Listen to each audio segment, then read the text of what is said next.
எலியேசரை கர்த்தர் நேர்வழியாக நடத்தினார். எத்தனையோ பட்டணங்கள் உண்டு, எந்தெந்த பட்டணங்களுக்கு போகலாம் என்று அவனை யோசித்து இருப்பான். ஒரு பட்டணங்கள் வந்திருக்கலாம். பட்டணத்தில் வந்திருக்கும் போது எத்தனையோ பெண் பிள்ளைகள், கன்னிகைகள், ஒரு 50-60 பேர் வந்திருக்கலாம். ஒரு 100 கன்னிகைகள் வந்திருக்கலாம். 100 பேரில் ஒருத்தர் செலக்ட் பண்ணுறது கொஞ்சம் கஷ்டம்தான் இல்லை? ஹைட்டு பார்க்குறதா, வெயிட்டை பார்க்குறதா, என்னென்ன காரியங்களும் இருக்குது. இன்றைக்கி மேரேஜ் பற்றி, திருமணத்தை குறித்து பார்க்க பார்த்தீங்கன்னா, இன்றைக்கி திருமணத்துக்கு முன்னாடி மேரேஜ் புரோக்கர் வராங்கல்ல, அந்த கொஞ்சம் படித்தவங்ககிட்ட என்ன பண்ணுறாங்க, மேரேஜ் புரோக்கர்ட்டு அவங்களுடைய ரெசியூம் பொண்ணுக்கு பார்க்கறதுக்கு, அது மகன் மனம் பார்க்கறதுக்கு லிஸ்ட்டு கொடுக்குறாங்க. A to Z என்னென்ன கேட்குறாங்க தெரியுமா? இவ்வளோ தான் ஹைட் இருக்கணும், இவ்வளோ தான் வெயிட் இருக்கணும். எவ்வளோ ஹைட்டு அவங்க முடிவு பண்ணுறாங்க, வெயிட்டை முடிவு பண்ணுறாங்க.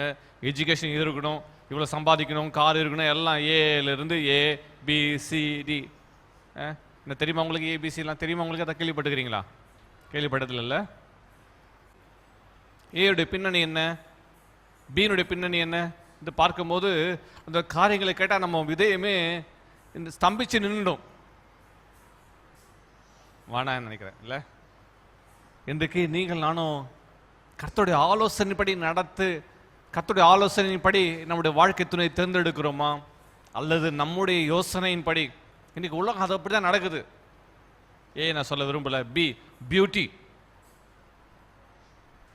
சி எவ்வளோ கேஷு, டி எவ்வளோ டவுரி, இ என்ன எஜுகேஷன், எஃப் ஃபினான்ஸ் ஸ்டேட்டஸ் எப்படி இருக்கு, என்ன அப்படியே அடிக்கிட்டே போயிட்டே இருக்கலாம்.